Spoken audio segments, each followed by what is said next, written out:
un refuerzo que nos dieron, que es Iván Podroska. Buen día.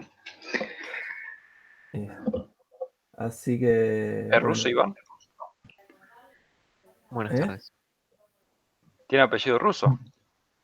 Y nombre también.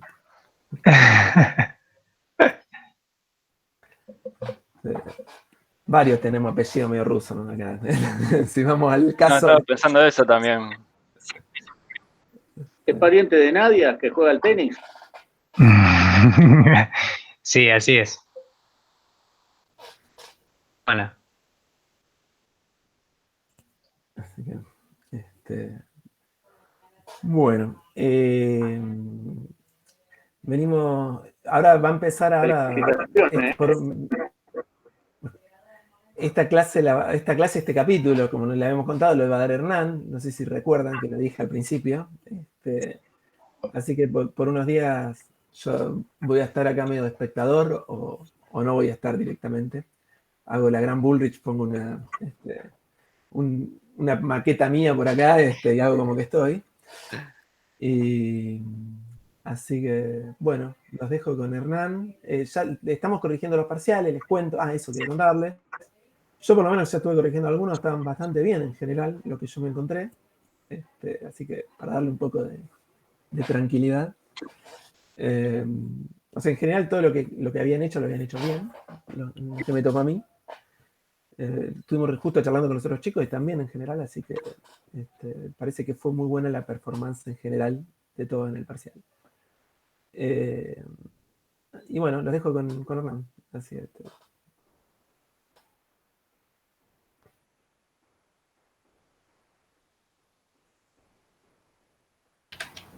Bueno, arranco con la clase entonces.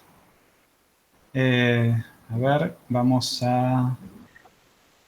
Lo que les pido, como le pedí a Ernesto, 1 o 2, déjense el micrófono abierto y cada tanto contéstenme, porque si no me siento que estoy hablándole a la pared y Dale. Es medio complicado. A ver.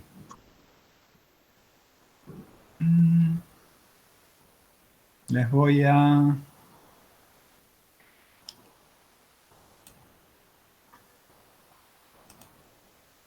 Bueno, supongo que estarán viendo.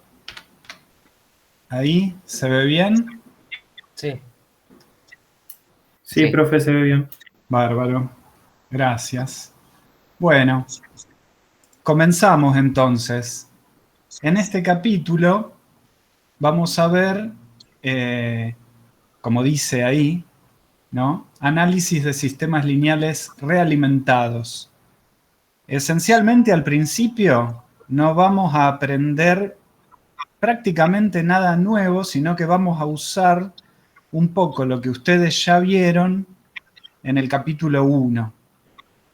Bien, así que van a tener que tener frescos algunos temas de capítulo 1, pero después sí vamos a empezar a ver temas específicos de este capítulo, ¿no es cierto? Bueno, les recuerdo que nuestra guía principal, apunte, está en el campus. El apunte es prácticamente un libro. Ahí tienen todo lo que entra en el capítulo 2 en particular, ¿no es cierto? Así que eso es nuestro apunte de cabecera. Bueno, como dice acá en el capítulo anterior, vimos, siempre para sistemas lineales invariantes en el tiempo, modelos internos y externos, en tiempo continuo y en tiempo discreto. ¿Cuál era la diferencia o qué es lo que identificaba un modelo interno? Que teníamos el estado. Y en un modelo externo solo teníamos un comportamiento entrada-salida y no teníamos el estado. Vimos análisis de modelos externos, o sea, modelos entrada-salida. En particular vimos estabilidad, respuesta temporal. Por respuesta temporal de modelos externos nos referimos a una respuesta al escalón, por ejemplo, ¿no es cierto? Vimos también análisis de modelos internos. En particular vimos estabilidad, y una particularidad es que cuando uno miraba cómo se mueve el estado podía ser, por ejemplo, inestable porque había trayectorias, ¿no es cierto?, que escapaban a infinito. Sin embargo, un comportamiento entrada-salida de ese mismo sistema se mantenía estable. Eso es justamente lo que vimos en el tema de vinculación entre modelos internos y externos. Es decir, el resumen de ese tema era que los polos de una función transferencia que yo obtengo para mi sistema, o sea, de algún comportamiento entrada-salida de mi sistema, podían salir solamente de los autovalores de la matriz A. Pero también podían no ser todos los autovalores de la matriz A. Entonces, si la matriz A tenía algún autovalor inestable y ese autovalor justo no participaba de esta función transferencia, yo podía tener una transferencia estable mientras que mi modelo interno podía ser inestable, ¿no es cierto?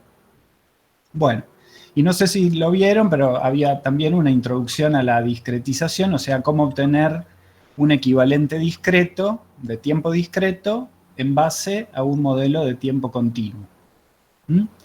Bueno, ya entrando más en tema del capítulo 2, lo que vamos a ver es sistemas lineales realimentados, para lo cual tenemos que analizar o tratar con el concepto de realimentación, que ustedes ya tienen idea de lo que es la realimentación, ¿no es cierto? Pero bueno, acá lo vamos comentando para entrar en tema, ¿no es cierto? ¿Qué es la realimentación? Es una técnica en la cual una o más señales medidas en un sistema son utilizadas para calcular una o más señales de entrada del mismo sistema. La característica cuando digo que el sistema está realimentado y cuando digo que no, es si en todo momento estoy midiendo, ¿no es cierto?, y actuando en consecuencia con lo que mido. Si yo medí una vez, hace 3 días, calculé algo y después apliqué lo que calculé, pase lo que pase ahora, eso ya no se considera realimentación en este contexto, digamos. Bueno, la realimentación es muy importante para el diseño de sistemas de control, es la base del diseño de sistemas de control. En amplificadores, si ustedes vieron o están por ver amplificadores operacionales, habrán visto que para hacer funcionar un amplificador operacional hay que realimentarlo negativamente, ¿no es cierto? Porque a lazo abierto tiene una ganancia muy alta y un comportamiento medio que no nos sirve directamente para las aplicaciones. Bueno, para fuentes, para filtros. Si ustedes, por ejemplo, cualquier fuente de alimentación que hoy tienen para el celular, el cargador del celular, el de la tablet, el de la notebook, cualquiera de esos aparatitos que ustedes lo pueden enchufar a 220, a 110 y les genera siempre la tensión de 5 voltios que necesita el aparatito, lo enchufen como lo enchufen, la regula. Bueno, eso es un sistema de control que tiene adentro, ¿no es cierto? Y que funciona por realimentación. Está todo el tiempo midiendo la tensión de salida y ajusta lo que hace para establecer la tensión que necesita la salida. Bueno, ¿y para qué sirve la realimentación? Para, obviamente, modificar propiedades y características de un sistema, principalmente para hacerlo estable, si no lo es, pero también para tener una mejor respuesta transitoria, para mejorar su respuesta en frecuencia, su ganancia estática, etc. Bueno, en todo este capítulo vamos a ver los principales fundamentos matemáticos, o sea, las herramientas matemáticas que podemos usar para analizar sistemas realimentados lineales. Y algunos conceptos básicos que también probablemente ustedes ya conocen. La realimentación es la base del control automático. Un sistema de control se encarga de hacer que un sistema físico concreto se comporte de acuerdo a determinadas especificaciones. Algunos sistemas de control se llaman también servomecanismos o servos, y un controlador sería un dispositivo que al conectarse al sistema físico logra que el sistema físico se comporte como uno quiere. Ese sería el controlador. Bien. Y para comenzar con este capítulo, vamos a ver un ejemplo de sistema de control, que todos conocen, aunque ya está quedando obsoleto, que sería un lector de CD o de DVD o de Blu-ray. Todos funcionan esencialmente igual. Está fuera de escala acá el disco, pero el disco iría montado, ¿no es cierto?, en esto, que lo hace girar. Y aquí está el lector óptico, que lo que hace es enfocar un láser sobre la superficie de este disco y leer información digital que está contenida en el disco. Vamos a ver cómo esto es un ejemplo buenísimo para los sistemas lineales, ¿no?, de un sistema de control y todas las complicaciones y ventajas que tiene. ¿Cómo funciona el lector óptico? Los principios básicos, digamos. El CD contiene información digital. Para leer la información hay que posicionar y enfocar el láser del lector óptico sobre la superficie del CD. Yo digo CD, pero puede ser Blu-ray, DVD, es un disco digital, ¿no es cierto? ¿Cómo se lee? Se hace girar el CD a velocidad angular variable, en principio para que la velocidad lineal que el láser hace sobre la superficie del CD sea constante. Claro, pero lo que sucede es que las pistas en un CD de audio, que ya sí que están casi obsoletos, estaban separadas 1,6 micrones, una pista de la otra. Si vamos a un DVD, están mucho más cerca, y si vamos a un Blu-ray, estamos en el orden de 0,4 micrón de separación entre las pistas. O sea que es muy, muy cerca que está una pista de la otra. Y el problema, para mantener el foco correcto, la lente se debe posicionar a una distancia de la superficie del CD que tiene una tolerancia bajísima.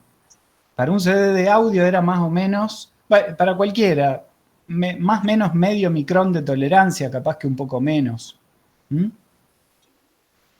Y bueno, y hay tolerancias, ¿no es cierto? La posición una del pregunta. Sí. Esa tolerancia más o menos 5, ¿no es la lateral? O sea, No, la lateral es esta que está no acá, la- 0,35. Claro, por eso preguntaba. Esta es desde el lente hasta la superficie del CD. Perpendicular a la superficie del CD sería, sobre ese eje. Y bueno, para un CD de audio, a leer a la velocidad 1x de audio, la velocidad lineal que había que tener era de 1,2 metros sobre segundo. Obviamente de ahí para arriba hoy en día se puede leer muchísimo más rápido, pero para que tengan una idea, esto ya era rápido. Así que, pero bueno, la tecnología mejora y... Esto es un esquema más o menos, fíjense. Esto gris, sombreado en gris acá y acá, sería el disco que está girando perpendicular al plano, ¿no es cierto? Lo estamos viendo de canto al disco. Esta es la lente que tiene que moverse para arriba y para abajo para poder enfocar. A su vez tiene que moverse lateralmente para poder seguir la pista, como los discos de vinilo, digamos. Lo que tiene este lector óptico que no tienen los discos de vinilo es la posición justamente de foco, que de acuerdo a cómo está, a qué distancia de la superficie está, voy a poder hacer foco o no. Bien.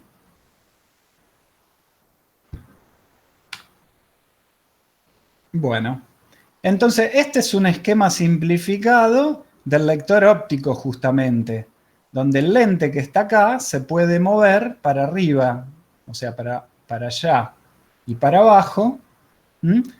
¿Cómo se hace para moverlo? Bueno, o sea, hay unos electroimanes, digamos, se hace pasar corriente por una bobina que actúa sobre el soporte y el efecto de eso es mover la lente para arriba o para abajo. Como dice en la explicación acá. Entonces vamos yendo a lo que a nosotros nos interesa, porque ustedes se estarán preguntando, bueno, mucha introducción, pero ¿dónde están las ecuaciones?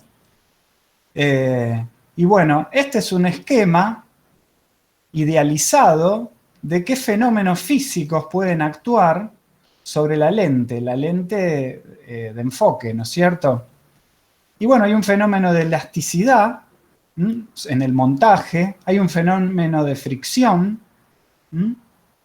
y hay una fuerza magnética que es sobre la que yo puedo actuar con tensión sobre la bobina, y una fuerza de perturbación, que siempre hay perturbaciones que uno no puede controlar, digamos. ¿Por qué? Porque esto está, porque hay cosas que no modelo, porque esto está en una mesa que puede vibrar y de pronto me mete un movimiento que yo no estoy considerando. Entonces, bueno, todo eso se modela como una fuerza de perturbación. Entonces vamos avanzando un poco más y digo, bueno, yo lo que quiero es lograr un modelo que a mí me permita controlar la distancia que hay entre la lente y la superficie del CD, ¿no es cierto? Entonces, bueno, ponemos un eje de referencia y decimos, si esta línea que está acá, que es la superficie del CD, y está identificada como ZCD, y esta que está acá es la posición vertical, llamémosle, de la lente, la distancia entre la posición de la superficie del CD y la posición de la lente es lo que yo quiero controlar. Es lo que tiene que ser igual a la distancia focal de la lente para poder enfocar el láser y poder leer la información. Si el láser no enfoca, no puedo leer. Más o menos, para que tengan una idea, 4 milímetros pues, es una distancia focal de estas lentes. Y la tolerancia, como dije antes, sería de más o menos medio micrón sobre estos 4 milímetros para que pueda leer adecuadamente. Tal vez un poco menos la tolerancia. Bien. Entonces, bueno, hay varias complicaciones. Ustedes se darán cuenta que por más que yo deje fijo la lente, el CD está girando, porque yo tengo que ir leyendo y siguiendo la pista. Y cuando el CD gira, se puede levemente alejar y acercar de la lente a medida que va girando, ¿no? Primero que, por eso dice acá que ZCD no es constante, porque el CD no es perfectamente plano. Entonces, a medida que va girando, puede levemente acercarse y alejarse, y bueno, todo eso me trae perturbaciones, justamente, ¿no? Uy, perdón. Disculpe que lo moleste. Sí. Creo que usted está moviendo el mouse sobre la presentación, pero nosotros estamos viendo la pantalla del PowerPoint. Es como que Sí, se ve. lo apunta con el mouse, es Está distinto a lo que presentando la usted puede ventana estar viendo. equivocada. La presentación tiene una ventana aparte. No sé si me entiende. Ah, ok. Bueno, vamos a hacer así, miren. Les voy a poner... si le hago así, ahora lo ven. Sí. Ok. Sí, pero no se ve la pantalla completa. No se llega a ver toda la diapositiva. Claro. La verdad. Ah, ven Vemos una la parte pantalla en nomás. Power, pero no la presentación. Ya, digamos, se ve de lleno, cortada la la presentación. diapositiva entera. A ver. Quizás en modo lectura se vea mejor. A ver, lo pruebo. Esperen. Ahí lo veo.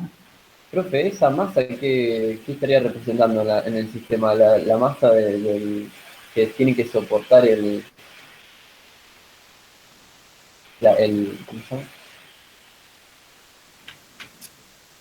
A ver, esperen un poquito que quiero ver si puedo solucionar el tema de... Ustedes dicen que acá no ven la diapositiva completa. Vemos la pantalla del PowerPoint entero, digamos, con todas las diapositivas a los costados, las opciones arriba. Claro, Se quizás ve cortada la primera línea de problemas y complicaciones. Claro. O sea, a ver. Vamos a ver otra cosa. Esperen lo un que aparece segundito. como detalle de la reunión tapa la parte de abajo. Les voy a compartir la pantalla entera entonces.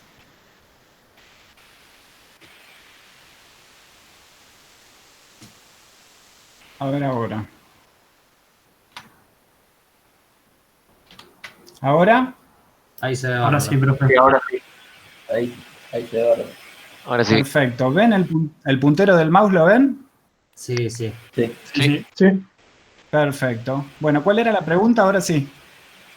No, sí, o sea, ¿qué parte representaba la masa del sistema? O sea, ¿a qué parte del sistema representaba? ¿Hacia el CD o a la estructura que soportaba el CD? Esta masa que está acá, Claro. eso es solo la masa de la lente. Pesa medio gramo, para que te des una idea. Es como si podríamos decir casi una esferita de acrílico, no sé de qué material será. Bueno, Bueno, entonces esta es la lente, y la M representa la masa de la lente, K representa la elasticidad de algo, no sé, del soporte, lo que sostiene a la lente, y B una fricción que se genera cuando se mueve la lente en el soporte que la contiene, ¿no es cierto? ¿Mm? Bueno, entonces vamos, fíjense, este modelo que está acá, que yo les dije tiene una masa, tiene una fuerza de elasticidad o un resorte, tiene una fricción, tiene una fuerza magnética que actúa, que la llamo Fm, que actúa para arriba, o sea, en el sentido del eje, y una fuerza de perturbación que actúa en contra del eje. Se puede modelar, o sea, podemos encontrar sus ecuaciones con este diagrama de bloques. Fíjense, se los explico rápidamente para que tengan una idea, que es lo mismo el dibujito que les mostré recién que este diagrama de bloques. Z dijimos que era la posición de la lente, ¿está bien? En el eje que estaba dibujado recién. Quiere decir que acá está la derivada de Z, porque si la integro me da Z, ¿está bien? Entonces la derivada de una posición es la velocidad. Quiere decir que esta señal de acá, lo voy a tratar de poner en negro, esta de acá sería ZL punto. ¿Está bien? Y esta que está acá es la derivada de la derivada, o sea, la aceleración. ZL doble punto. ¿Está bien? Entonces, ¿qué tengo acá? La aceleración vertical de la lente. Entonces acá tengo masa por aceleración, porque si la divido por la masa, tengo la aceleración. ¿Bien? Entonces, ¿qué es masa por aceleración de la lente? Es la fuerza neta, ¿no es cierto? Por la ley de Newton, es la fuerza neta que actúa sobre la lente. ¿Y cómo hago la fuerza neta que actúa sobre la lente? Voy a volver al dibujito. ¿Qué fuerzas actúan acá sobre la lente? Y la fuerza elástica, la fuerza de fricción, la fuerza magnética y la fuerza de perturbación. 4 fuerzas actúan. ¿Bien? Bueno, acá está. La fuerza magnética actúa positivo, o sea, en la dirección de la aceleración. La fuerza de perturbación actúa en contra. Estaba para abajo en el dibujito. Y después tenemos la fuerza de fricción, que acá sería una fricción viscosa proporcional a la velocidad, que siempre actúa en contra del movimiento, por eso este signo menos acá sería así, ¿no? Le señalo el signo menos. Y una fuerza restauradora de la elasticidad, ¿no es cierto?, que también actúa en contra de la deformación que yo le aplique al resorte. Fíjense, para que esto tenga sentido, o sea, para que la fuerza del resorte que está acá sea 0 cuando ZL vale 0, que es lo que me dice esto de acá, entonces tengo que tomar mi referencia de posición de modo que con el resorte sin deformar yo tenga posición 0. Entonces mi referencia de posición está dada, cuando yo digo posición 0, digo la posición de la lente donde el resorte está sin deformar. Esa es mi posición 0. Y de ahí mido. Entonces me queda esta fuerza elástica restauradora. Si no, tendría que agregar acá, digamos, la fuerza del resorte sería proporcional no a la posición, sino a la deformación del resorte. Yo lo que hago, tomando como referencia 0 de posición el resorte sin deformar, es decir, mi posición coincide con la deformación del resorte. Eso es lo que estoy haciendo y por eso tengo este diagrama más sencillo. ¿Bien? ¿Se entendió? Nada de esto les vamos a pedir en el parcial, ¿eh? Esto es para que ustedes entiendan que esto tiene sentido, que no es un invento y que se corresponde con el dibujito que estaba antes en la transparencia anterior. Bien, sigo entonces. Ahora bien, como dije, uno no actúa directamente sobre la fuerza magnética, sino que lo que actúa es poniendo tensión sobre una bobina que va a generar una fuerza magnética. Entonces, la fuerza magnética en realidad está generada por la corriente que circula por una bobina. Vamos a hacer así. Fíjense.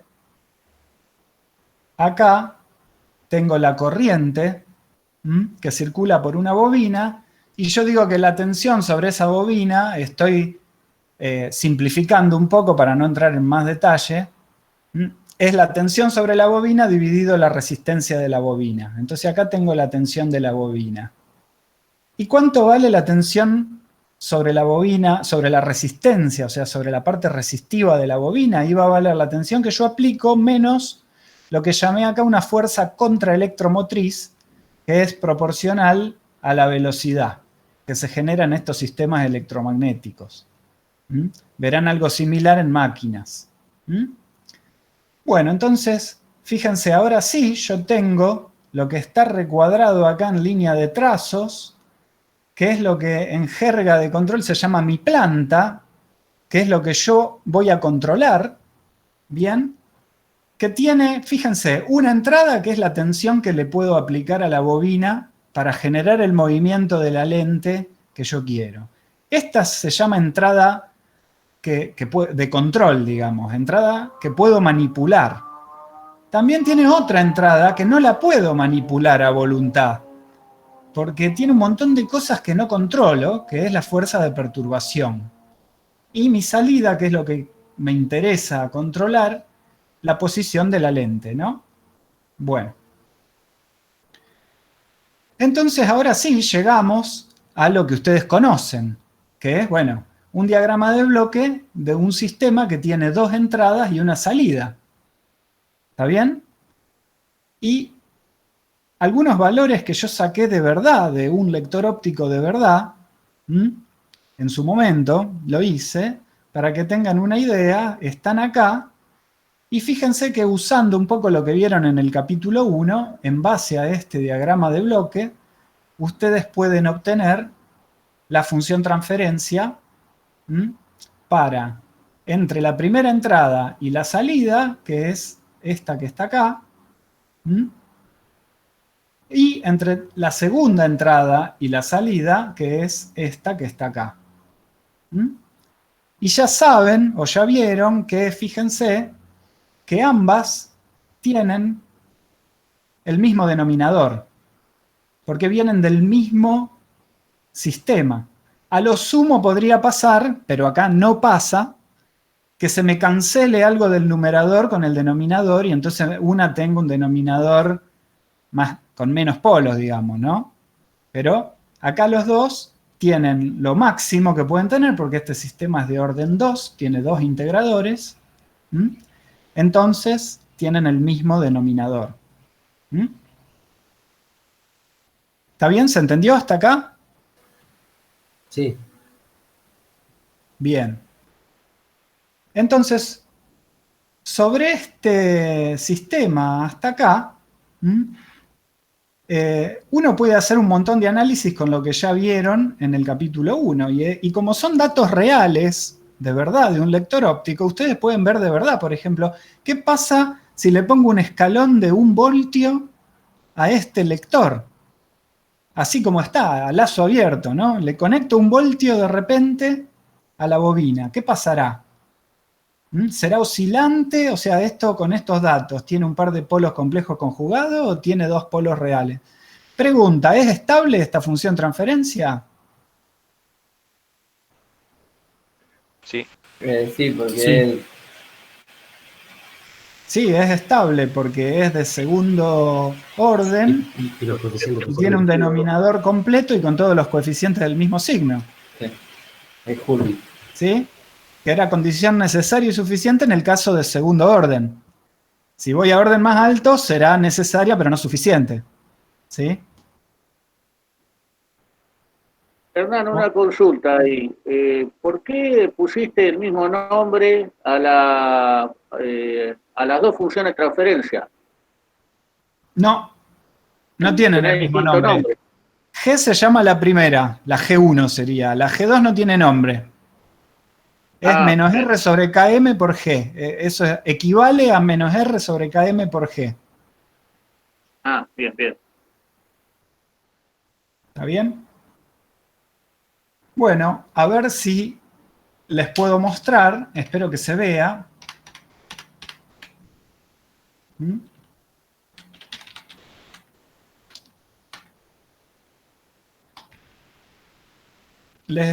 ¿Ven la pantalla de MATLAB? Sí. Sí. Bueno, fíjense, esta es la respuesta al escalón. Esto que ven acá la voy a ampliar. ¿Mm? Esta es la respuesta al escalón que les mencioné recién. ¿Mm? Si yo le pongo 1 voltio así con esos parámetros que yo les mostré, ¿no es cierto? Pasaría esto. El valor final iría a cerca de 0,70 y algo por 10 a la menos 3. Cuidado la escala. ¿Mm?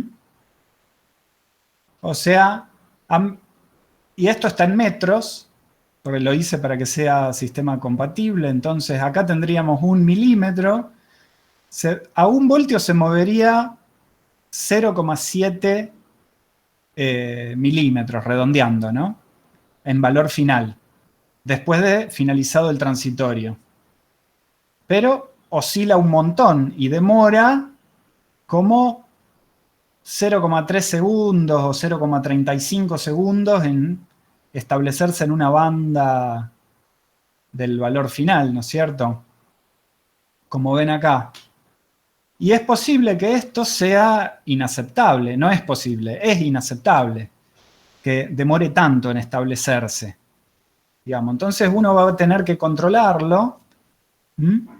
Además, acá se ve, ¿no es cierto?, que si actúa la perturbación, al mismo tiempo que yo le pongo la tensión a la bobina, me actúa una perturbación, va a ser otro el valor final o el comportamiento. ¿No es cierto? Bien. A ver.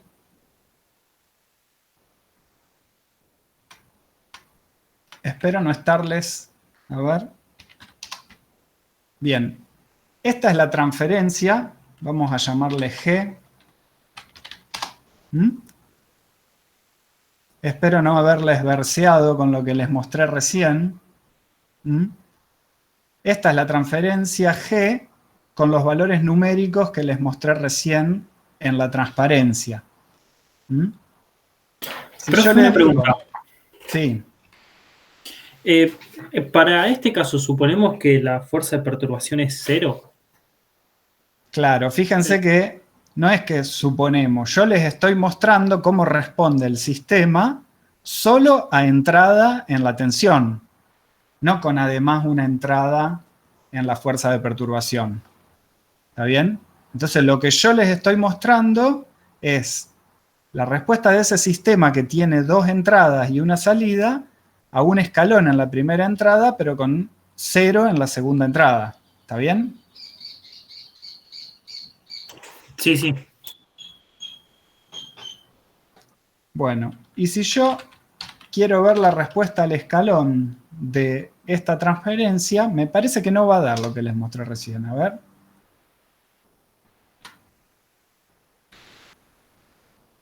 Sí. Sí, está bien, está bien.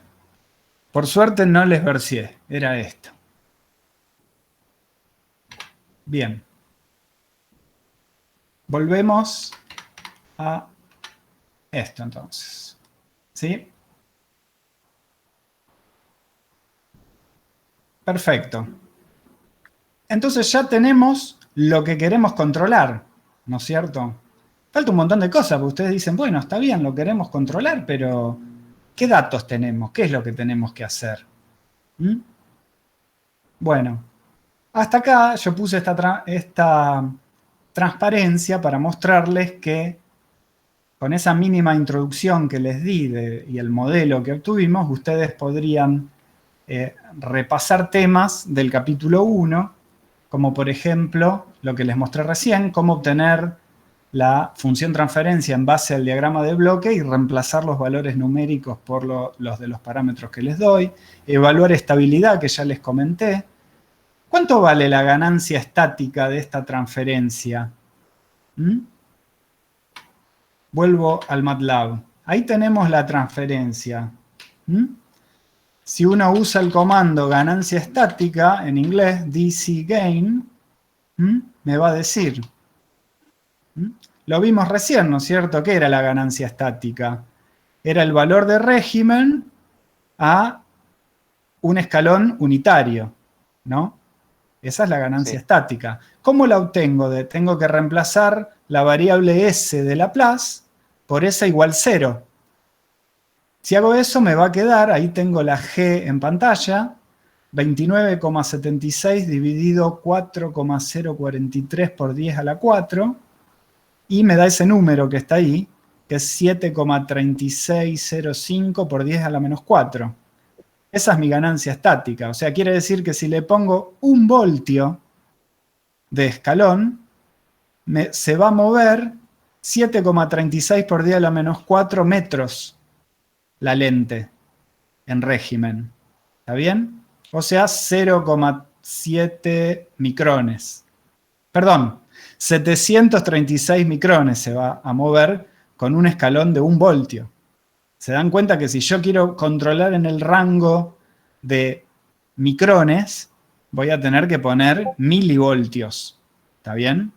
Tengo una sutileza de milivoltios para poder controlarla. ¿Mm? Bien. Seguimos entonces. ¿Mm? Respuesta al escalón, ¿no es cierto? Lo vimos, en MATLAB con STEP lo hacen. Después uno podría encontrar una representación como espacio de estado y ecuación de salida, ¿no? En ecuaciones de estado y ecuación de salida. Y lo podría hacer, como ya tengo el diagrama de bloque con los integradores, ¿no es cierto? Lo tengo acá.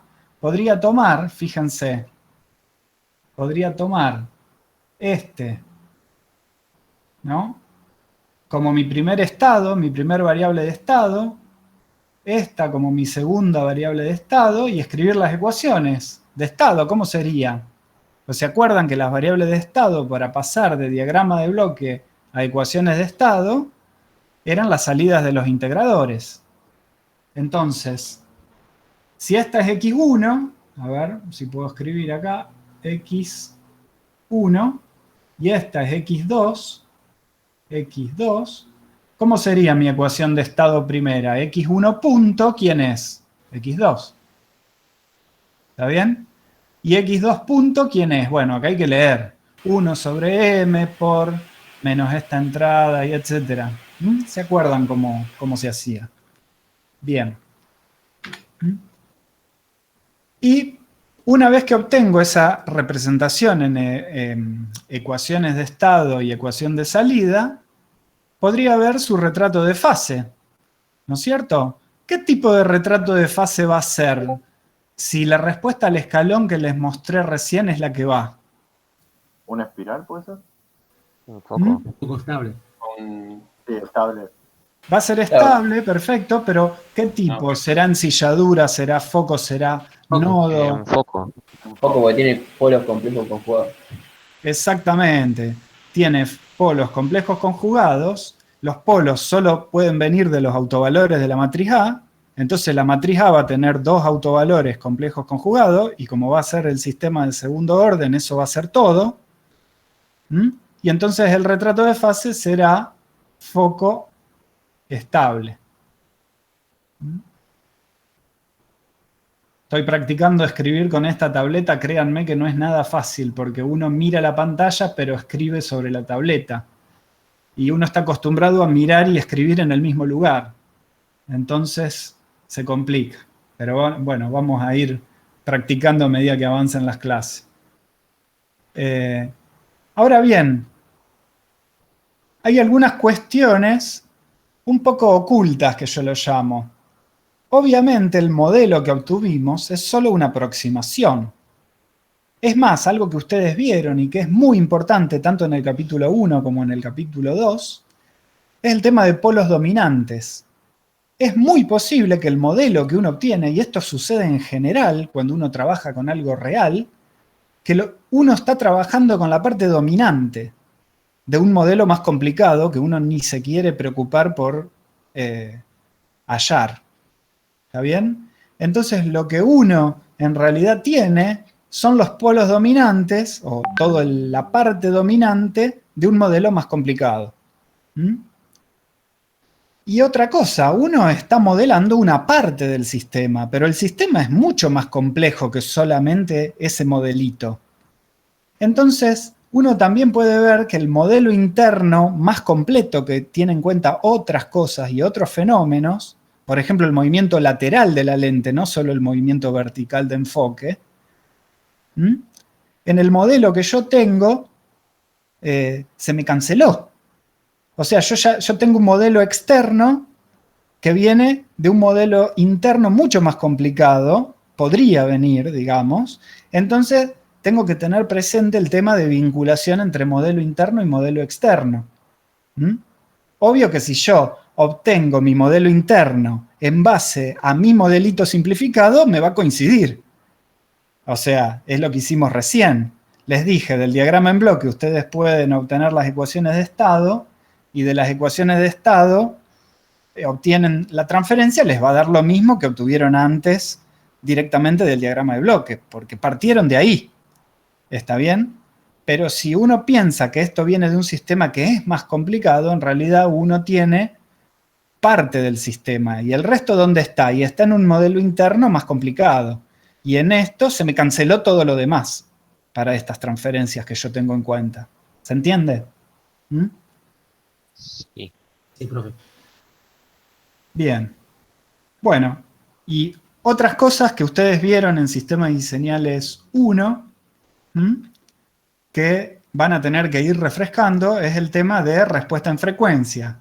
Diagramas de Bode lo vieron en sistemas y señales 1, y en esta, si no lo vieron, lo vamos a ver igual acá, son los diagramas de Nyquist, que es otra representación de la respuesta en frecuencia que nos va a servir más para sistemas realimentados. Entonces, seguimos adelante. Bien. Entonces, perdón. Tenemos nuestra planta, que tenía 2 entradas y una salida, pero justo por la forma que tiene, digamos, las transferencias que obtuvimos, se puede representar de esta forma. Porque la transferencia entre la segunda entrada, la de perturbación, y la salida, era simplemente un múltiplo de la primera.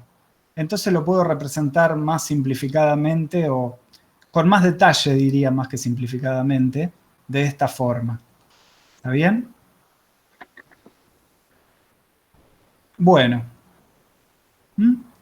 Ahora bien, ahora lo que yo quiero controlar es que la distancia entre la posición de la lente y la superficie del CD, que le llamo acá D de T, esta distancia tiene que ser igual a la distancia focal de la lente dentro de cierta tolerancia. ¿Bien? Entonces acá les recuerdo, pero les menciono jerga de control, llamamos control a lazo abierto, si la tensión que voy a aplicar para controlar se calculó en algún momento, pero cuando esto funciona, se aplica lo que previamente calculé y no se corrige de acuerdo a lo que esté pasando en el momento. Eso se llama control a lazo abierto. es muy común no sé, el control V sobre F del motor de inducción, por ejemplo. Si yo quiero cierta velocidad, modifico la frecuencia con la que alimento, etc. Bueno, es un control a lazo abierto porque cuando yo calculo la tensión a aplicar de cierta forma, pero no corrijo instante a instante de acuerdo a lo que efectivamente pase sobre el sistema. Y control a lazo cerrado es cuando sí corrijo en función de lo que está pasando. Y esto es lo que vamos a ver, lo que se ve, ¿no es cierto?, esencialmente en este capítulo son herramientas para tratar de analizar sistemas orientados al control a lazo cerrado, que tienen realimentación. Bien. Una consulta.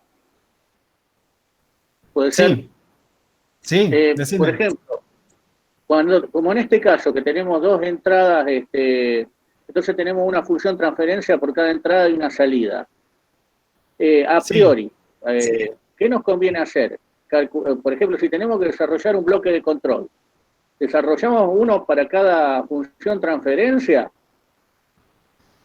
No, bueno, escuchen toda la pregunta de Guillermo.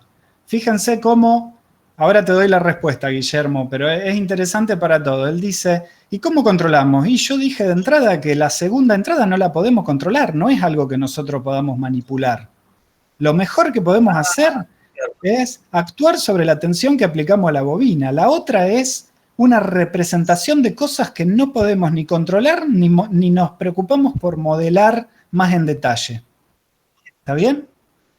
Entonces lo que tendremos que hacer es lograr un comportamiento que en jerga se dice robusto, o sea que se banque perturbaciones. Que por más que yo lo perturbe, está el lector apoyado sobre una superficie y yo le pego un golpe a la superficie y se mueve, y lo hago vibrar un montón, bueno, que igual pueda seguir leyendo, aunque yo le pegue un golpe. ¿Está bien? Eso se llama robustez del sistema. ¿Mm? Bien, perfecto. Entonces, el problema que tenemos acá es que tenemos muchísima precisión. Y entonces, básicamente, a lazo abierto, por la tecnología existente, más aún en el momento en que se inventó esta tecnología, era imposible. Este sistema funcionó en su momento, cuando se inventó, gracias a la realimentación y al control automático. Por eso es interesante tenerlo. Igual, ya, como dije, ya está quedando obsoleto y si quieren pensar en un ejemplo que no es tan, digamos, esencial la realimentación, pero es mucho mejor, sería el aire acondicionado con tecnología inverter que tienen hoy en día. Esto ya es más actual, comercialmente es más actual porque la tecnología es mucho más vieja, pero ahí tienen también cómo el control automático dentro de lo que vemos en este capítulo tiene utilidad. Bien, volviendo acá al lector óptico, si uno lo quisiera hacer a lazo abierto, hubiese sido y es carísimo, ¿no? Entonces hay que hacerlo automáticamente con control por realimentación. ¿Bien? Entonces, ¿cuál es la idea? Medir constantemente lo que quiero controlar y aplicar la tensión sobre la bobina que corresponda para hacer la lectura correcta sobre el CD. Bien. Entonces, ¿qué se quiere controlar? Era la distancia, ¿no es cierto?, entre la lente y la superficie del CD. ¿Cómo se hace? Esa distancia en realidad no se mide la distancia en la tecnología. Lo que se mide es la diferencia entre esa distancia y la distancia focal de la lente, que es directamente lo que queremos controlar. Así que por una técnica óptica hay una forma en que si te pasás de foco para un lado, digamos, la elipse de foco que se genera que viene rebotada y se proyecta sobre unos fotodetectores, queda ovalada para un cierto lado, o sea, inclinada para un lado, y si te pasás de foco para el otro, se inclina para el otro lado. Entonces, cuando vos la tenés en cierta posición balanceada a esa elipse de foco, sabés que estás en el foco correcto. Bien. Hay que tener en cuenta que el total de movimiento que uno le puede dar a la lente es muy poquito, etcétera. Bueno. Entonces, en este esquema, en realidad la distancia esta no es lo que se mide, sino que lo que se mide es la diferencia entre la distancia y la distancia focal de la lente. Y esto es lo que llamamos el error. Entonces, la idea es, conociendo el error, diseñar esto, o sea, ¿qué función transferencia, para decirlo en términos de sistemas lineales, pongo acá para hacer que esto satisfaga los requerimientos que hacen que se pueda leer? Bien. Esta es otra forma de representar lo mismo, no me voy a extender más acá. Entonces, la idea es que en estos, el error debe estar cerca de 0, dentro de cierta tolerancia, ¿no es cierto? Y la tolerancia que yo les había mencionado es más o menos medio micrón. Entonces, en todo momento yo necesito que el error esté acá para poder tener una lectura. Bien. Seguimos con conceptos de control automático de sistemas realimentados, ¿no es cierto? Fíjense que el diagrama de bloques que yo les mostré hasta ahora está en tiempo continuo, pero en la realidad el controlador se implementa en un microprocesador y por lo tanto va a funcionar en tiempo discreto porque funcionan así. Tiene un reloj y funciona de acuerdo a eso, el microprocesador. Para llegar a la implementación que voy a necesitar en tiempo discreto, ¿cómo hago? Si lo que yo diseño en este esquema diseñaría algo de tiempo continuo. Bueno, hay distintas formas. Una es que, bueno, yo voy a diseñar en tiempo continuo y luego voy a transformar a tiempo discreto de alguna manera. Esto se llama emulación del controlador. O otra sería encontrar un equivalente discreto primero de la planta y hacer todo el diseño en tiempo discreto. Esta es otra forma que es más apropiada por muchos motivos cuando trato con sistemas lineales. Bien, pero bueno, para no complicar más el ejemplo, vamos a seguir con el diseño en tiempo continuo. Si queremos que mi controlador sea una transferencia lineal, invariante en el tiempo y sencilla como lo que estuvimos viendo hasta ahora, va a ser un cociente de polinomios. ¿Está bien? Va a tener un numerador y un denominador. ¿Está bien? Entonces, yo voy a tener un esquema de este tipo, donde ahora mi controlador, lo que va acá, va a ser ese numerador sobre denominador que les mencioné recién.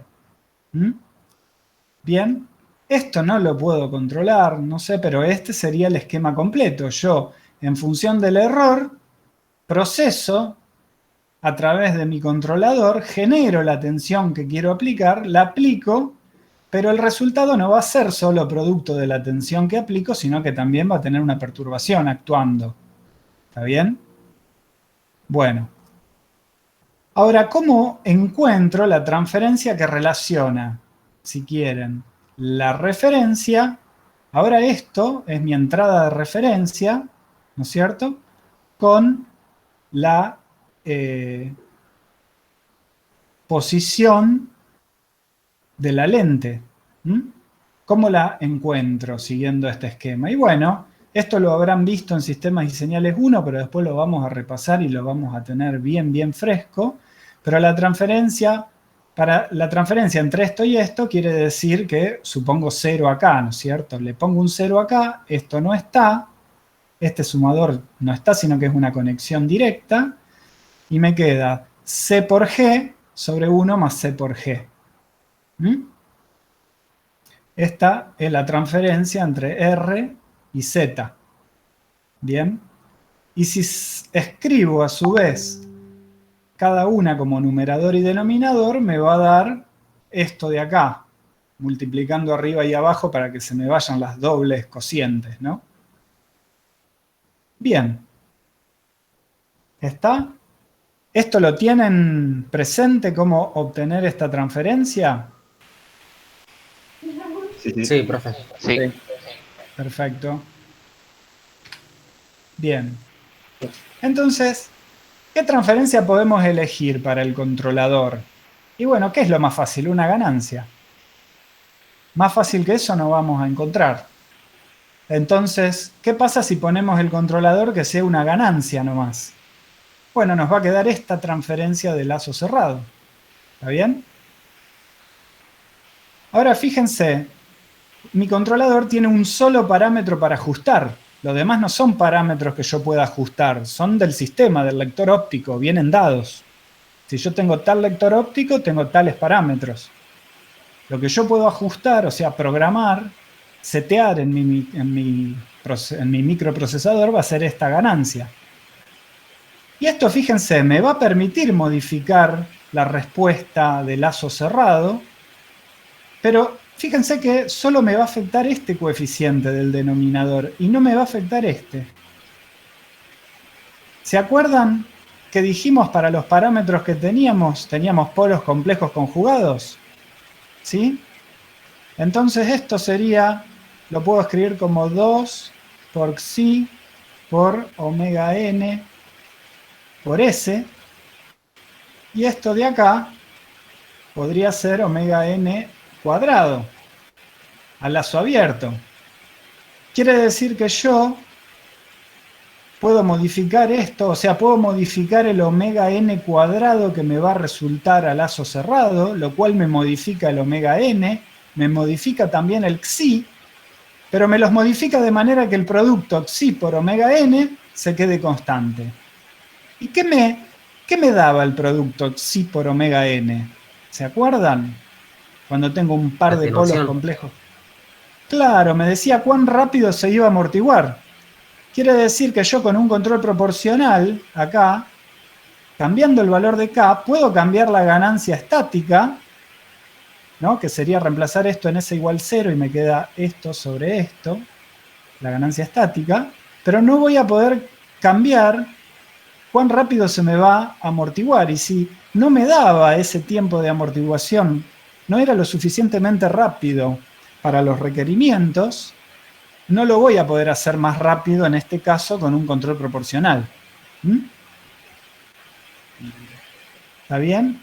A su vez, otra cosa, el control proporcional me aumenta el omega n cuadrado que resulta en lazo cerrado. Quiere decir que me va a aumentar la frecuencia natural no amortiguada. Y si aumenta la frecuencia amortiguada, pero este producto se queda constante, el xi va a bajar. Quiere decir que aumenta la frecuencia no amortiguada, baja el amortiguamiento, me va a aumentar la frecuencia amortiguada. Quiere decir que encima se va a hacer más oscilante cuando yo le agregue control proporcional a esto. ¿Está bien? Entonces fíjense, ahora les voy a mostrar. Si uno quiere un control proporcional que haga que la ganancia estática esté para que la tolerancia vaya al rango que tiene que ir, la respuesta que resulta es esto. Oscila tan rápido que prácticamente lo vemos como una mancha. Y como vieron antes, si comparamos esto, que es con un K grande para... Fíjense que acá la amplitud se va casi hasta 1, ¿no? Sí. Pero oscila rapidísimo. Y si la comparamos con lo que era la otra, ahí se las pongo grandes, se amortigua exactamente igual. Fíjense. Lo que No es pasa bueno que... eso. Que oscile tan rápido, no es bueno. Pero se amortigua igual. Entonces mucho no... O sea, no me sirve el control proporcional por la baja tolerancia que tengo. Le tengo que dar una ganancia muy alta para ir a la ganancia estática que yo necesito, pero me lo hace muy, muy oscilante al sistema. Bien.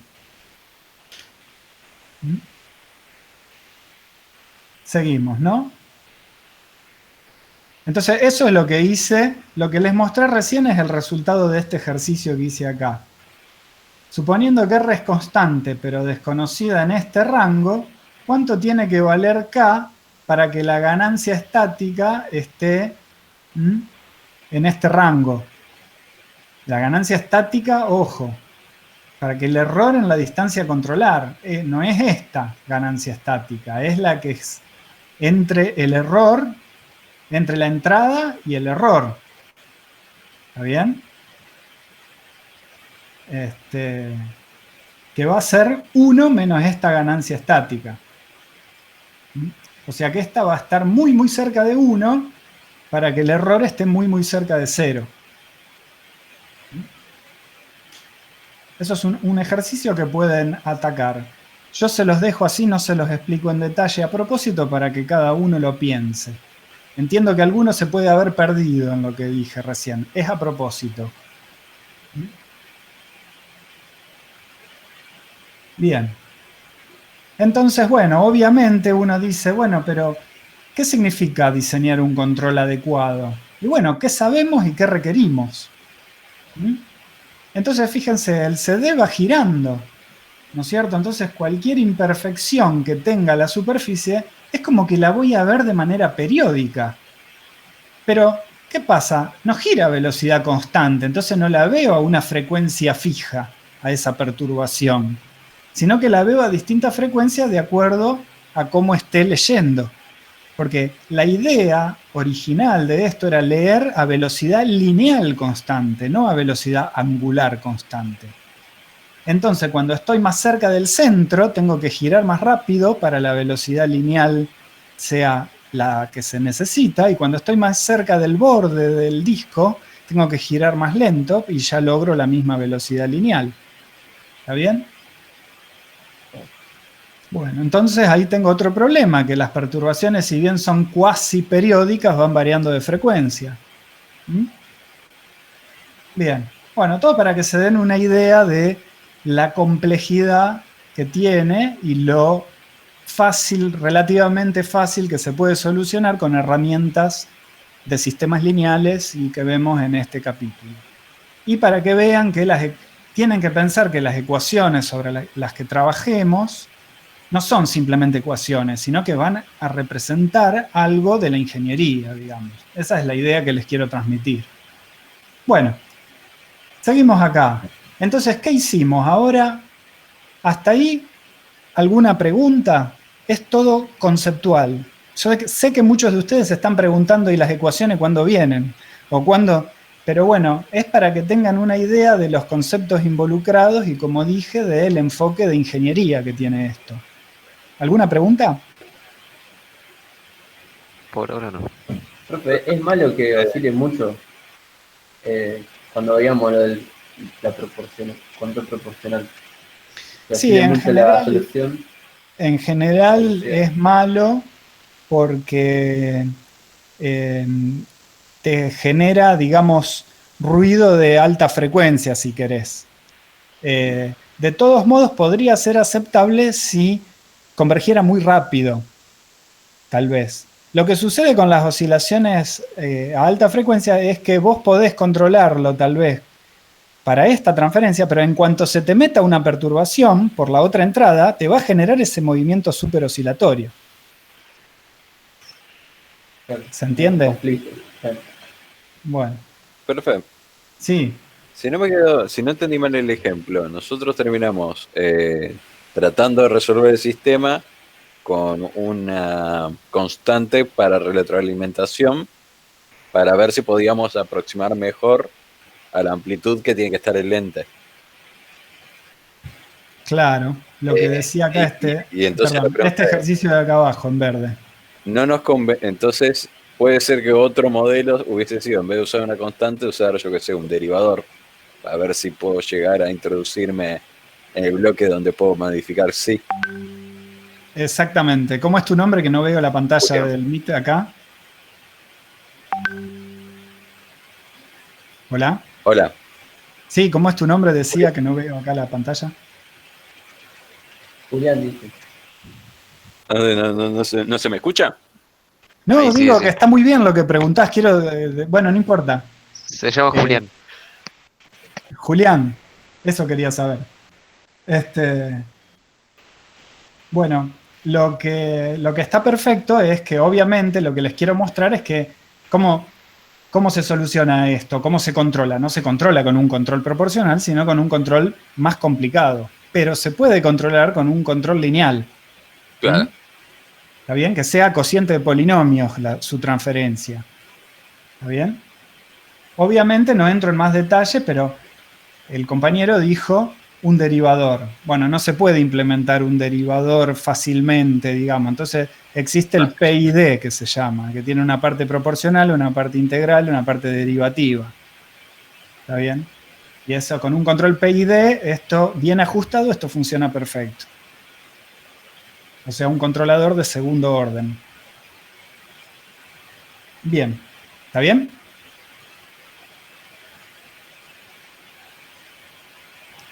Bueno. Seguimos adelante, entonces.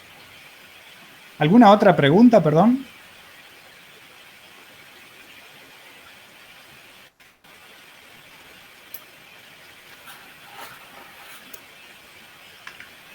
No.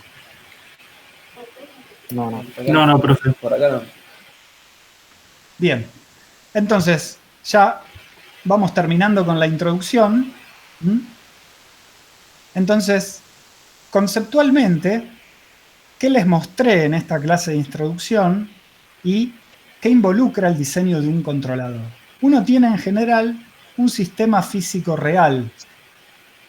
¿Qué sería? La fotito que les mostré, no la foto, sino el lector óptico de verdad. Ese es el sistema real. Uno lo idealiza. ¿Cómo es nuestro sistema físico idealizado en este caso? Y el dibujito que les mostré donde lo reduje a una masa, una fuerza elástica y una fuerza de fricción. Ese era mi sistema idealizado. Le saco lo que no me interesa, dejo solo lo que me interesa y hago hipótesis como que la fuerza elástica es lineal, la fuerza de fricción es lineal. Esa es mi idealización del sistema que quiero controlar. Y después obtengo un modelo matemático del sistema. En nuestro caso, vimos 3 modelos matemáticos distintos en esta presentación. Vimos el diagrama de bloque, vimos la transferencia y vimos o mencionamos las ecuaciones de estado y ecuaciones de salida. Lo vimos, digamos, de 3 modelos que en este caso eran equivalentes o casi equivalentes, porque el modelo que tiene el estado efectivamente define cuál es mi estado y el que tiene solo la transferencia en principio no me dice cuál es el estado. Bueno, una vez que tengo el modelo matemático, ahí comienza esta materia, ¿no es cierto? Nosotros partimos de que tenemos un modelo matemático y que aprendemos a trabajar con el modelo matemático. Convertir de un modelo a otro, ¿no es cierto? Evaluar su comportamiento, etc. Pero la idea sería, con el modelo matemático del sistema, a controlar, hacer un modelo matemático del controlador. Yo les mostré el control proporcional, el modelo matemático era la ganancia K, eso era todo. Puede ser más complejo. Y una vez que uno tiene el controlador que quiere o que satisface los requerimientos, lo tiene que implementar. Y tiene que ir a un dispositivo que efectúe esas acciones en el sistema. Y bueno, y ahí entra en juego programar un microprocesador, etcétera, etcétera. ¿Está bien? Bueno, con esto terminamos la clase de introducción. Sigue la clase, pero digo, termina esta parte de la clase de introducción. Y en las transparencias que las tienen en el campus tienen una serie de referencias que yo usé para construir esta introducción, donde pueden aprender un poco más de cómo funcionan los lectores de CD, aunque sea por el que tenga interés para ver esto que ya está quedando obsoleto.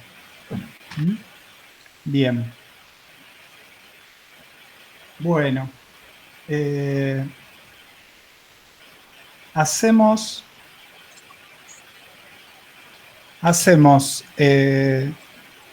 A ver qué hora es. Sí, hacemos una pausita de unos... ¿Cuánto hacemos? A ver. A las 5 menos 5 seguimos. ¿Está bien? Bueno. Unos 10 minutitos de Dale, pausa. bárbaro. 5 menos 5 seguimos. Dale, profe. Bueno. Gracias.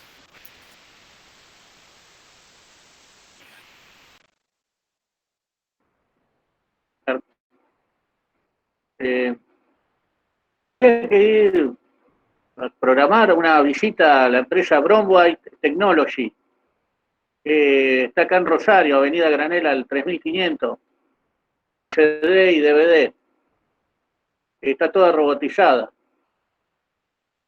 No sé si sabes algo al respecto.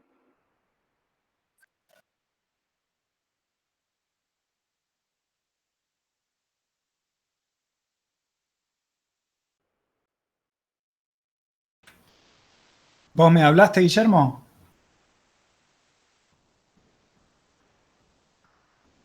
Te dije que acá en Rosario hay una empresa que se llama Bromwhite Technology, que está Avenida Granela al 3500. En esa empresa se fabricaban CD, DVD, bueno, ahora están fabricando cigarrillos, bueno, pero todavía siguen fabricando igual CD y DVD. Tienen todas las máquinas robotizadas. Por ahí te puedo pasar el contacto con la planta, si les interesa, hay un video muy interesante. Digamos, cómo se fabrican y todo. Yo trabajé ahí. Sí, para el que le interese, podés, no sé, pasárselo Te a lo tus paso por compañeros. acá, por el chat, la dirección. De todos modos, digamos, vos decís porque tiene relación con la clase de introducción o porque... Sí, justamente. Porque es maravilloso ver cómo fabrican los CD. Pero no, Bárbaro. la fabricación de los discos, decís vos, ellos fabrican los discos. Sí, los discos, sí. Claro, esto sería más bien, no sé, los lectores ópticos.